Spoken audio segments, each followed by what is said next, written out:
Steelers Country Weekly. We look ahead to the rematch with the Cleveland Browns and talk about things that we thought might be a guarantee or a sure thing, but ended up not being true. This, of course, in honor, if you will, of Justin Tucker's missed extra point, which caused the Ravens to lose and catapult the Steelers into first place of the AFC North without playing a game. I'm Nick DiTullio, and as always, I'm joined by the world-famous accountant Eric Van Manschoten. Eric, how was your weekend down in Austin? Pretty nifty. We got a nice sunshiny day on Sunday, so we got to enjoy that. Felt weird not going to a bar or turning on the tube and watching some Steelers, but nice, relaxing, and good weekend overall. How about yourself? Mine was pretty good as well. I had another 3-day weekend. I've been trying to use my flex time before it expires in the middle of November, so I've got two 3-day weekends down, 2 more to go. I just took a bunch of Mondays in a row off. So that's nice. Got some yard work done, as well as went and saw the grandparents too. So that's always good as well. And I still watched football. Was very mad. I ended up losing in fantasy because Kansas City. I was glad they beat the Bengals, but I was kind of mad that they kept throwing the ball up 28 with 10 minutes left in the fourth quarter. I needed Andy Reid to bench Patrick Mahomes and not, keep passing the ball to Tyreek Hill as I was playing them both. But Andy Reid, you're on my least like list, so welcome to the club. But you gotta like that mustache. Yeah. I want to replace Andy Reid with that guy who dresses up like him and brings a menu to the games, the fake Andy Reid. But no, I mean, the way that my fantasy football season has gone, I've lost 3 games by a combined 8 points. So at this rate, as long as it's going to help the Steelers by how things shake out, fine, let it happen. But you know what? We're here to talk about the Steelers, not my fantasy team, even though there are many Steelers who also play for my fantasy team. Not this past week, though. However, yes, we alluded to it. The Steelers move into first place. They, while sitting at home on their couches, watched the Browns lose in overtime, almost tie again to the Buccaneers. Really, they only lost because the Buccaneers made a 59-yard field goal. The Ravens missed an extra point that would have tied the game against the Saints. And the Bengals just got smoked by the Chiefs. It looks like the Bengals are maybe coming back down to earth a little bit. But this sets the Steelers up to try to create some more distance between themselves and the Cleveland Browns, who come to town this upcoming week. Good opportunity for the Steelers to get another division win. Right now they're sitting at 1-1-1 in the division. And these are going to be the last 2 division games they have in a while. This leading up to next week in Baltimore. So this is an opportunity to get things done. I don't know about you, Eric, but for me, Cleveland seems to be pretty similar to the team we saw in Week 1. They are much more competitive than last year, but they really haven't been able to find their rhythm week in, week out, whereas I think the Steelers have kind of come a long way since Week 1. So I'm looking for this game to be what we thought Week 1 was going to be. It is what you thought it was? Yeah. Dennis Green? Yeah. Oh, yeah, that was a fun one. No, I agree. I think that the Browns, it's great what they've accomplished so far in the season, considering what they did last season. Anything's an improvement.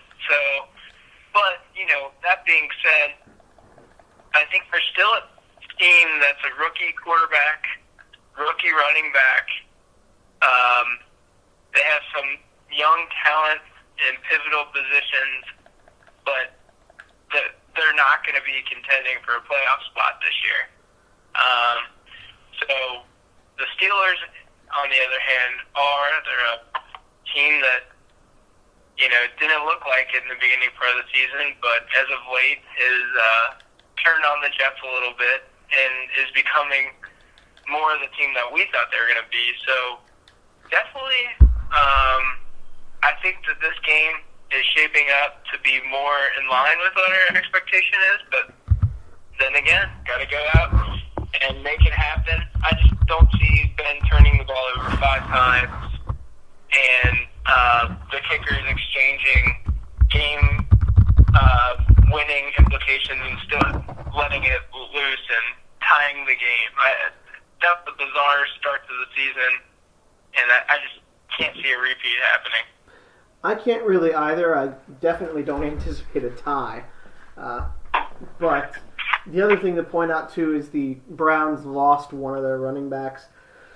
They traded Carlos Hyde to the Jaguars, so they will have Nick Chubb as well as Duke Johnson.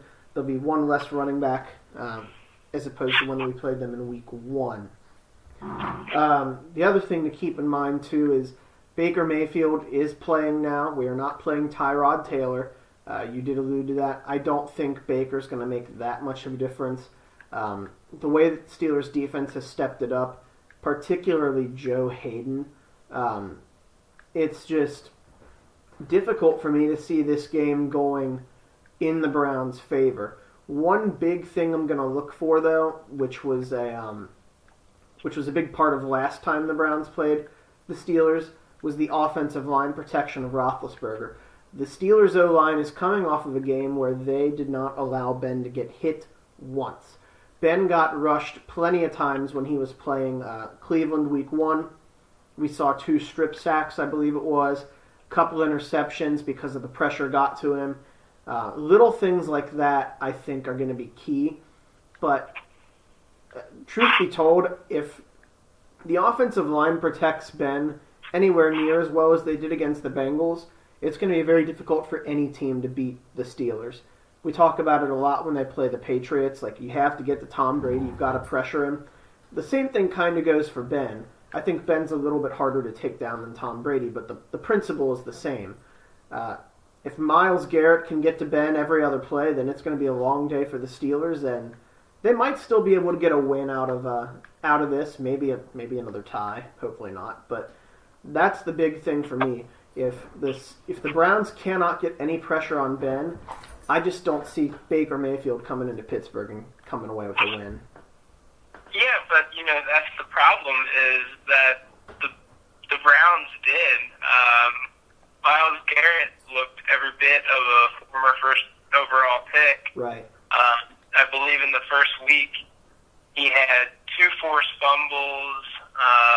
I think he registered a couple sacks and a couple more tackles for losses. So I think the biggest thing is this offensive line going to make the adjustment? Most notably is Villanueva. So, I think he is a good left tackle, but how is he going to handle an elite pass rusher? And if not, are they going to make schematic changes to get Ben moving away from Myles Garrett's side, or just, I think in the first game we exposed that James Conner can run all over them. So you kind of eliminate a pass rusher when you run the ball 30 times and go for 190 scrimmage yards. So just something to watch for. That's what I'm intrigued about. I've been preaching run the football all year long, so that's my tooting the horn. You've been preaching it, but they haven't really been listening to you. Yeah, it's been a pass-first kind of team. Roethlisberger, I think he needs to average like 350 yards a game, roughly, to break Peyton Manning's single-season record. But the fact that we're talking about it through 6 games is kind of impressive for Ben Roethlisberger, nonetheless. Highly unlikely, regardless. But, yeah, I'm with you. This is a game where I would love for them to establish the run. I'd love for them to get going and make this a typical Steelers-Browns game. We don't need all the fireworks every week. I get that it's entertainment. Sometimes I would like to just have the team win the game pretty handedly and not have to worry about a last-second drive or, maybe a last-second Hail Mary, that kind of thing. Let's just win the game and then go from there. And I think running the ball well, like you said, eliminating the pass rush from the Browns is going to go a long way toward that. But that's just me. I think we're both in agreement, though, that the Steelers are going to walk out with a win, though. So I guess I'll go to you first. Is that true, and what kind of score are you predicting? Yeah, I think that, again, the Steelers have played well, even on the defensive side of the ball as of late. I think that this game is going to be more in line with what we're originally anticipating. So I see this as more of a 31-17 two-touchdown cushion, and even when it comes down to the 17 portion, I think the Browns are going to be crawling back and getting a garbage score at the end. So I think the Steelers are going to win pretty handily on Sunday. I'm with you. I think this is like the second week this year you've had the same score I wanted to go with. So I think instead of being... You gonna change it just to be different, or are you gonna go with? No, I'm changing it. I think I might just start giving the scores first instead of being polite and letting you go first, so I don't have to worry about it anymore. Let you worry about it. Well, Nick, we've also known each other for how many years? We probably are gonna think alike fairly often. Yeah, I would say so. But again, just to be different and give the show some much-needed variety, I'm going to take some points off the board for the Steelers. I'm going to say 27-17. Make it a little bit closer just because, again, they got to make it interesting, I suppose. So 27-17. Yeah, they do. So I'm going to go 10-point win. I think the Steelers are still going to win. They're still going to move to 4-2-1. And then they will maintain their first place spot in the division and carry that momentum into Baltimore. So we're both in agreement. Steelers are going to walk away with a win against the Browns at home. We both have the Browns losing by at least 10 points. So fingers crossed. Hope we're right. That would make 2 weeks in a row, and that'd be great for us. That would be. Yeah. Let's get into our fun topic. Again, coming off a bye, there's not quite as much to go through, but one of the things that Eric had mentioned, since Justin Tucker, who's one of the most accurate kickers in NFL history, missed the extra point that would have tied the game with the Browns, we wanted to talk about some things that we thought were guarantees or sure things that ended up not being true. It can be sports, it can be otherwise. I've got one that really grinds my gears and still makes me mad today. So let's lead with you, Eric, and then we can go into mine so I can go on a 10-cent rant or something. Well, in life-wise, I was telling you this before the show, I can't drink water from the tap. Who outside of Flint, Michigan in America can't drink water out of the tap? So, that's my life one. Not a big deal. I think that worst case scenario for 2 weeks I have to drink bottled water, or as I was telling you also before the show, I got a beer cracked open at night to get my hydration on. Not the worst thing in the world. Sports. I'm going to give a shout out to my dad. We don't talk about Formula One racing much, but they just came through Austin. My dad loves Formula One racing, and there's this race car driver, Lewis Hamilton, that wins about every race. He's as sure of a bet as Justin Tucker missing an extra point or a field goal. So those are my for sure your jaw drop moments in life and sports history. All right. I don't know if I've got a life one that I can think of offhand, but I think you'll agree with me on this next one, why it's so infuriating. Eric and I are both alumni of the University of Cincinnati, and we are used to not having much postseason success at the University of Cincinnati as a mid-major conference school. That you're just not going to recruit the best talent in the country. This past basketball season, however, made me so mad because they lost 2 basketball games all year, one to Wichita State and I think one to Houston. They got a number 2 seed, which is, they're going to have to go undefeated to get a number 1 seed, but regardless.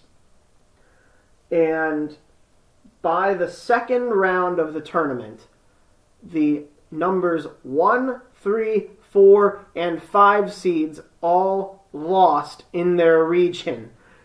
The Bearcats had, at that point, before they played their second round game, the second best chance to win the entire tournament behind Villanova, who I don't think they would have beaten anyway had they made it to the championship, but I mean, we never even got to cross that bridge.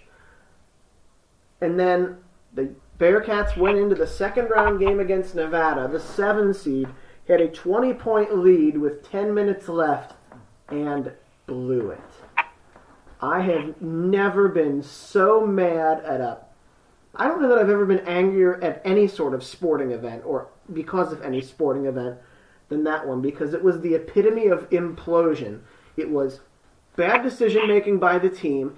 It was the most horrendous coaching job I've seen of any coach at any level, and I've seen some stupid ones, but Mick Cronin really took the cake there, and he was lashing out at reporters afterward, which made it even worse. But I cannot tell you, to all of our however many listeners there are out there, how infuriating I find it when teams at any level of sports play stupid and make bad decisions.